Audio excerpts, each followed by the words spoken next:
The Box of Delights by John Masefield. Chapter 2. Part 2. "Here is the Punch and Judy man," Kay said. "I'll fetch him in." As he opened the door, a whirl of snow sped in. There was the showman, bent under the frame of his show, looking rather like a giant without any head or arms. "Oh, do come in out of the snow," Kay said. The man came in, stamped the snow from him onto the mats, put down his show, and brushed the sleeves of his coat. "Wild weather, Master Harker," he said. "It is wild," Kay said. "Would you like a cup of tea before you play?" "No, I thank you, Master Harker, but it is as wild a night as I've known ever, and I've been a long time on the roads, Master Harker, first and last." "How long, sir?" Kay asked, for the man looked very old, although his eyes were so bright. "I get a little out of my reckoning," he answered. "First there were pagan times, then there were in-between times, then there were Christian times, then there was another in-between time, then there was Oliver's time, then there was pudding time, but there's been a lot since then and more coming, but the time I liked best was just before the in-between time, what you might call Henry's time." Kay didn't know what the old man was talking about, but by this time he had brushed off the snow and was ready to begin his play.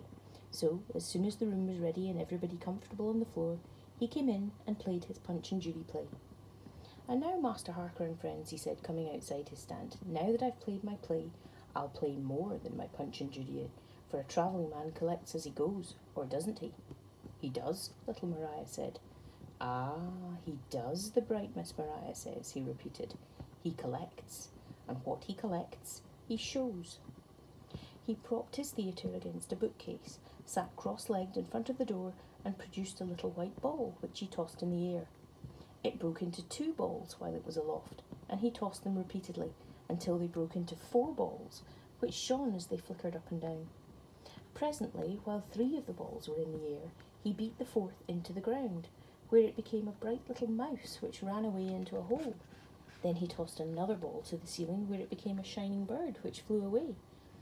And he caught the 2 remaining balls in one hand each. One turned into a red rose, which he gave to Jemima, the other to a white rose, which he gave to Susan. "These are all little things," he said, "which a travelling man collects as he goes." After this he turned to Maria, who was the smallest person there. "And you, Miss Maria," he said, "I'm told you're fond of guns and that. So shall I see what will happen if I blow my bugle? But first I must tap the wainscot, to see if there's any gate there." He walked across to the western wall and tapped the wainscot. It was all dark wood there, with no hole or cranny in it, yet now, after he had touched it, there was a tiny double gate of bronze with gilded pinnacles in the wood. As they all watched this, the old man blew a little bugle, and instantly, from within the wainscot, a little bugle answered. Then, suddenly, a little tiny voice called out an order from inside the wainscot, and instantly 2 little tiny men pushed the double gates open and stood aside. Then a lot of little drums and fifes and trumpets struck up a march, and out came a band of soldiers, headed by a drum major. There must have been at least 100 of them. They had big drums as big as walnuts, and little drums as little as filberts, and tiny white ivory fifes and lovely little brass trumpets. They were playing greensleeves.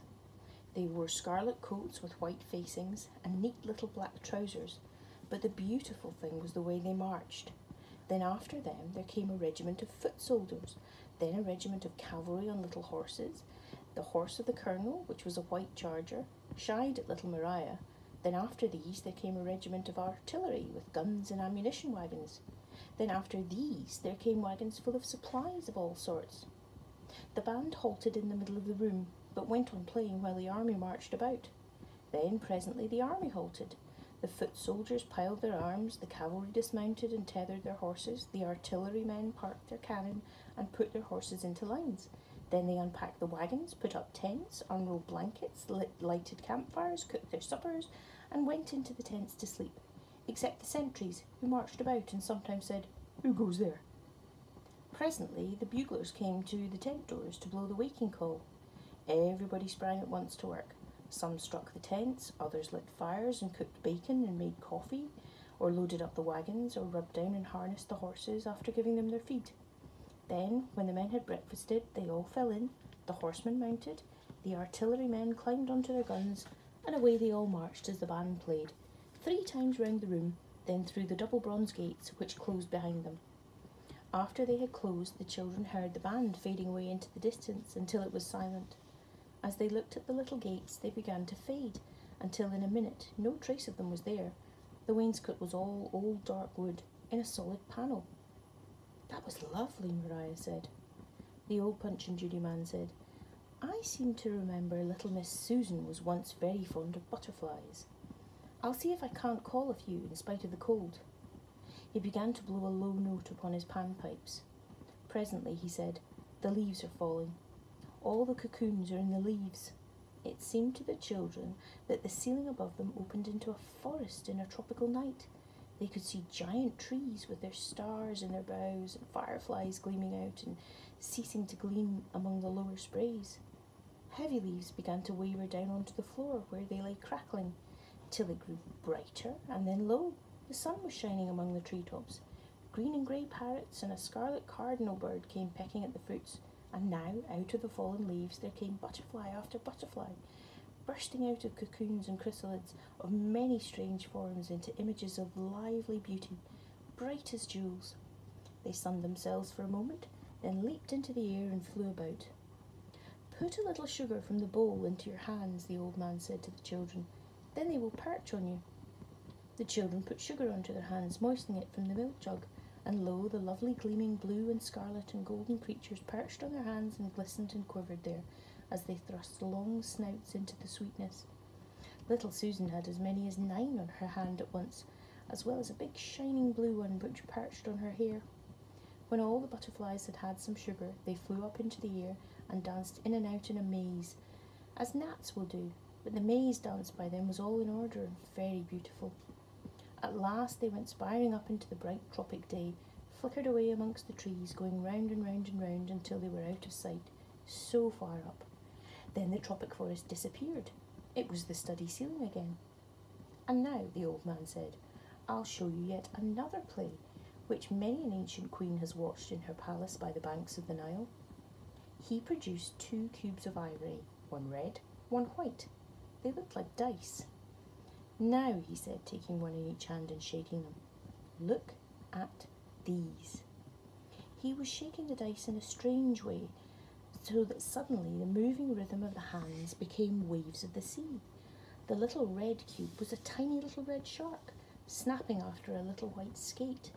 He swam round and round the room after it, always just missing it, and at last, when he had almost caught it, the skate turned into a skylark and went singing up to the ceiling.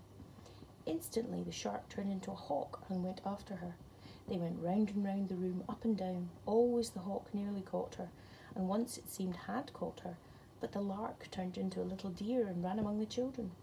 The hawk turned into a wolf and chased her, yet just as he was about to pounce, the deer turned into a princess on a white pony and galloped away. The wolf turned into a red knight who called for a black horse and presently galloped away after her. The children could hear the hoofs dying away and away and away. A lot of little green fairies came dancing down onto the forest track, which the riders had gone. They pulled the sides of the forest inward so that at last there was the study wall again.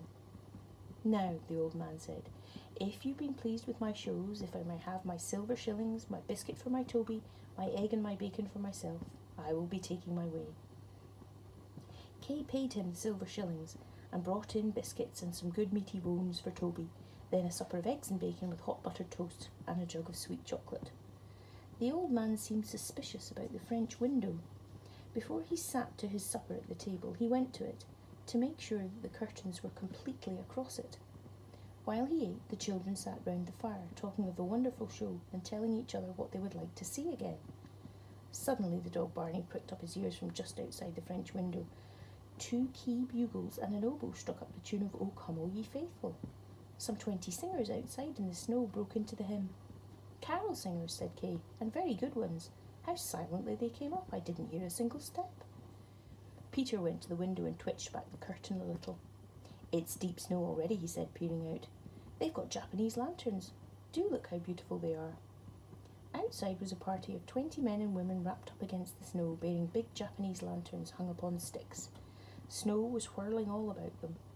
Their shoulders were covered white with snow, their faces glowed in the lantern light. The musicians had music stands with electric torches. That's not the Conduit Choir. We've not got a style like that. Who are they? Kay said. That's the cathedral choir from Chichester, Caroline Louisa said. Those are the canons and precentor, and that's the bishop himself. When the hymn had finished, Kay and Caroline Louisa went into the hall to the side door. The bishop and his singers moved towards them as they opened. Good evening, Bishop, Caroline Louisa said. Come into the warmth while we brew some cocoa for you. The party came in, stamping snow onto the doormats. They stood in the hall while Kay ran to fetch Jane, Ellen and Joe. Then they all sang Good Christian Men Rejoice, Christians Rejoice, Deep Was the Night, O Night Peaceful and Blessed, and Noel. When they had sung, Kay and the others brought buns and hot cocoa for the singers. They sat about in the hall and ate and drank. And now, the bishop said, we have finished our tour here and must be thinking of getting back. I want you all to come tomorrow night to the palace at Chichester. We're having a children's party with a Christmas tree at 5 o'clock, and I shall expect you all. The children said they would be delighted, and thanked him for the thought. Then another thing, he said. I want you all to come on Christmas Eve to the midnight service of the 1000th Christmas celebration in Chichester Cathedral. There has been a midnight celebration every Christmas Eve since the foundation. We wish this 1000th festival to be really memorable. The children loved any festival which would keep them out of bed at midnight like grown-ups. They said they would love to come. He looked at the faces gathered in the hall. Ah, he said, I think I've seen that face before. Aren't you my little friend, Miss Maria? Well, I am glad to see you again. Little Miss Maria showed some small confusion, for once only a year before she had started the bishop's motor car and driven it into a lamppost. However, the bishop seemed inclined to forgive and forget. A moment later he caught sight of the Punch and Judy man who was packing his puppets into a box. Ah, he said, isn't this the famous Punch and Judy man, Cole Hollings? We've met before, I think. You've seen me many times, the old man answered. Yes, indeed, your grace. And you're just the very man I was hoping to see, a Punch and Judy showman, the bishop said. At this party tomorrow we shall have a great many children. Would you consent to play for them? Right gladly, the old man said. I will bring my Punch and my Judy and my dog Toby, for I have played a Christmas play on that night ever since pagan times, so to speak. Thank you, said the bishop. Will you be at the palace at 4:30 then, tomorrow? Good. And now, good night to all of you, a Merry Christmas, a most Happy New Year, and many, many thanks for your warm welcome. As the members of the choir swayed themselves up against the snow again before venturing forth, most of the children scattered upstairs. Kay waited to open the door for the choir, and while standing near the door he heard, or thought he heard, the noise of swift padding feet. The thought flashed into his mind, he did not know why, that these were the Alsatian dogs again. They move just like wolves, he thought. The noise ceased, and he thought he must have been mistaken. Then he saw that the dog Barney had pricked up his ears and was steering towards the door. Barney uttered a little yap. There was something passing, Kay said to himself. But now the choir was ready to start. He opened the door, and as he opened it, he saw that 3 men were there at the French window which led to the study. Undoubtedly, they were trying to peer through the window. As the door opened, they wheeled around. One of the first of the choir to leave the house was the precentor, who lifted his Japanese lantern to see who the men were, and Kay saw that one of the men was the foxy-faced man who had done the card trick in the train. He cried, "Ah, precentor, we were just too late for your concert, what?" He and the other 2 caught step with the precentor and passed along with him. Kay could not hear what the precentor called them, nor what they talked about, for the other members of the choir were filing past, each saying something such as, "Brr, what a night," and "I say it's snowing," "Don't you stop at the door, Kay, you'll catch cold," etc., etc. Kay noticed that Cole Hollings came to the door as the last of the choir passed out. He leaned from it to watch the departing party. As he turned back into the house, Kay thought that his face was very white. He noticed that he walked somewhat unsteadily back into the study. He didn't like those 3 men, he thought. As Kay shut the door and slipped the chain onto it, he heard the bell at the back door ring violently. Someone beat on the knocker there. Jane and Ellen hurried to the kitchen to see who it was. Then the telephone bell began to ring. Caroline Louisa went to the telephone. At this instant, little Maria, who was with the other children upstairs, leaned over the banisters and cried, "Buck up, Kay, we're going to dress up and play pirates." "All right, in a minute," Kay said. He went back to the study to look after the old man. He noticed that the curtains, which had been disarranged when Peter and the rest had stared at the carol singers, were now carefully redrawn over the French window. The Punch and Judy man stood in the corner near the door, looking very white and tense, as though the earth was about to open. "So, Master Harker," the old man said, "we always used to say, it's the snow that brings the wolves out. Many a bitter night did we stand the wolf guard. Now here once more they're running. We must stand to our spears." "Everything's all right," Kay said. "Where did those 3 men go?" the old man asked. "I think they went with the choir," Kay said, "but I couldn't see." The old man shook his head and pointed at the dog. Barney had stiffened in his tracks with a bristling fell. He was showing his teeth and staring at the curtained window. There could be no doubt that somebody was outside. The old man lifted a finger to the dog, perhaps to keep him from barking. Then he shut his eyes and muttered something. It seemed to Kay that he was in a great distress of mind. Then, as he opened his eyes, it seemed to Kay he'd found comfort, for he smiled and pointed and whispered to Kay, "Master Harker, what is the picture yonder?" "It's a drawing of a Swiss mountain," Kay said. "It was done by my father. It's called the Danse du Midi from the north." "Do I see a path on it?" the old man said.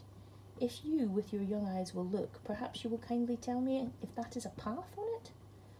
As they stared at the picture, it seemed to glow and to open, and to become not a picture but the mountain itself.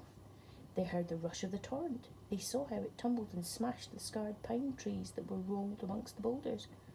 On the lower slopes were wooden huts, pastures with cattle grazing, men and women working.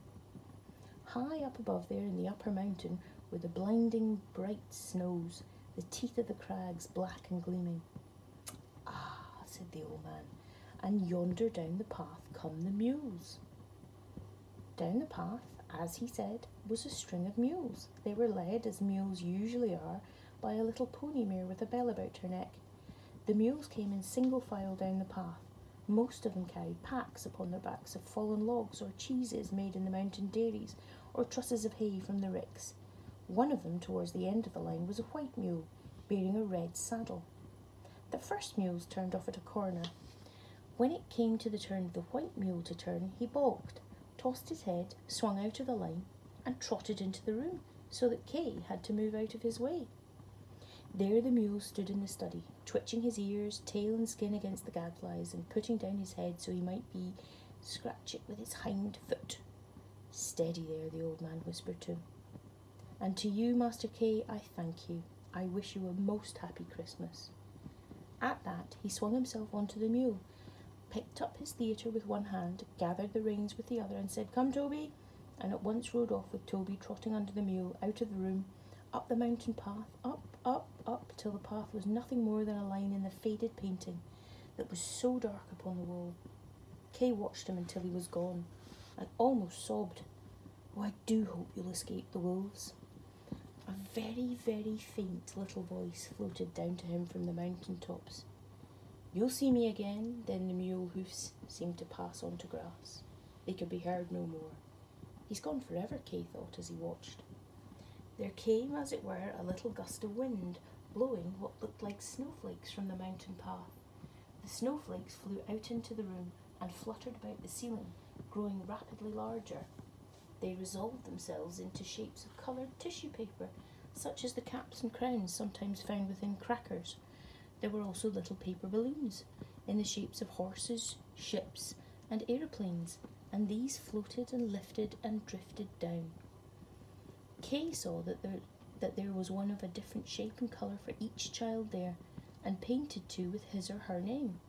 It read, "For little Maria, from Cole Hollings. Shoot not, shock not. For Master Kay Harker, from Cole Hollings. The wolves are running. For good Miss Jemima, from Cole Hollings. Happy is that happy makes." When the coloured papers had all floated to the floor, the lights seemed to grow dimmer. Caroline Louisa came into the study. "Kay," she said, "I'm so very sorry to upset your holiday. My brother is ill again in London, with his recurrent fever, and there's nobody to look after him at all. I'm afraid I must go up to him by the 7 train tonight. Celia has been cabled for, and should be on her way to him now. I ought to be there until she comes. I hate to leave you on the first night of the holidays, but I hope it won't be for more than just tonight, or perhaps tomorrow as well. Oh, I say, I'm most awfully sorry, Kay said. I do hope you'll find your brother better. I can't drive you to the station, can I? No, indeed, Kay, thanks, she said. You will not drive any car for 5 years. Well, can't I see you off? No, thank you. I've told Joe to take me. He's putting on the chains now. I will see you off, though, Kay said. It's an awful night. I hope your train won't be snowed up. It's not so bad as that, she said. Now I must run and be ready. I shall telephone to you at 10 tomorrow morning. You won't, Kay said. All the wires will be down from the snow. While she ran to be ready, Kay slipped out of the front door to the garage, where he found Joe chaining the car wheels to keep them from slipping in the snow. Even with the chains, her'll slither in the drifts, Joe said. Indeed, when they started for the station a few minutes later, her did slither in the drifts. Kay went to the station to see Caroline Louisa away, and much enjoyed the car's skidding and the appearance of the engine of the express glowing with fire and steaming, yet all hung with icicles from the snow which had melted on the boiler and frozen as it dripped.